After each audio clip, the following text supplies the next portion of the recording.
रेत के उस वीरान रेगिस्तान में, जहां सूरज की तपिश इंसान की रूह तक झुलसा देती थी, एक बूढ़ा आदमी कांपते हाथों से जमीन खोद रहा था। उसकी सांसें तेज थीं और माथे से पसीने की जगह खौफ टपक रहा था।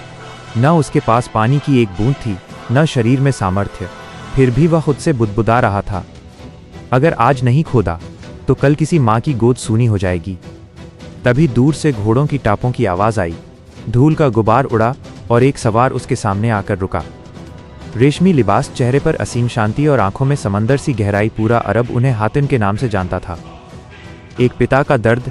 हातिम ने घोड़े से उतरकर पूछा, इस जलती रेत में क्या ढूंढ रहे हो बाबा? बूढ़े ने सिर उठाया, उसकी लाल आंखों में बेबसी थी। मैं अपने बेटे को जिंदा दफन होने से बचा रहा हूँ। हातिम सन्न रह गए। बूढ़े ने बताया कि गांव में अकाल है और राजा ने लगान बढ़ा दिया है। जो टैक्स नहीं दे पाते उनके बच्चों को गुलाम बना लिया जाता है। आज सूरज ढलते ही सैनिक मेरे बेटे को ले जाएंगे। मैं उसे यहाँ छिपा दूंगा, शायद उसकी जान बच जाए। हातिम ने तुरंत कहा, अपने बेटे को मेरे साथ भेज दो, मैं उसे सुरक्षा दूंगा। बूढ़ा रो पड़ा, पर अगले ही पल उसने एक ऐसा सवाल किया जिसने हातिम की रूह कंपा दी। मालिक, आप एक बच्चे को बचा लोगे, लेकिन बाकी 100 बच्चों का क्या? महल की शांति और बेचैनी। हातिम निरुत्तर हो गए। वे महल लौटे, पर अब सोने की दीवारें उन्हें काटने को दौड़ती थीं। उस रात छत से आसमान देखते हुए उन्होंने खुद से एक सवाल किया, अगर मेरी सारी दौलत किसी के आंसू न पहुंच सके तो इस दौलत की कीमत क्या है? अगली सुबह हातिम दरबार पहुंचे।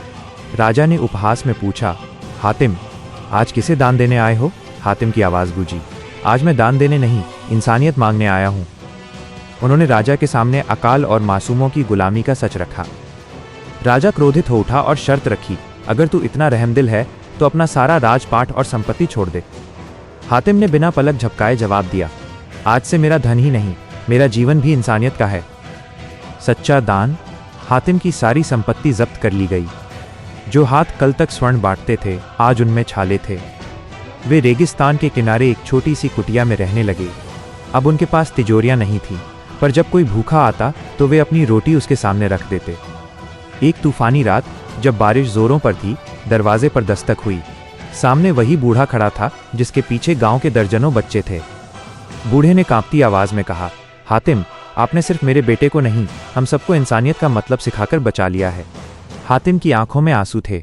उन्होंने मुस्कुराकर कहा, आज समझ आया, दान हाथ से नहीं, दिल से होता है। आज हातिम इस दुनिया में नहीं है।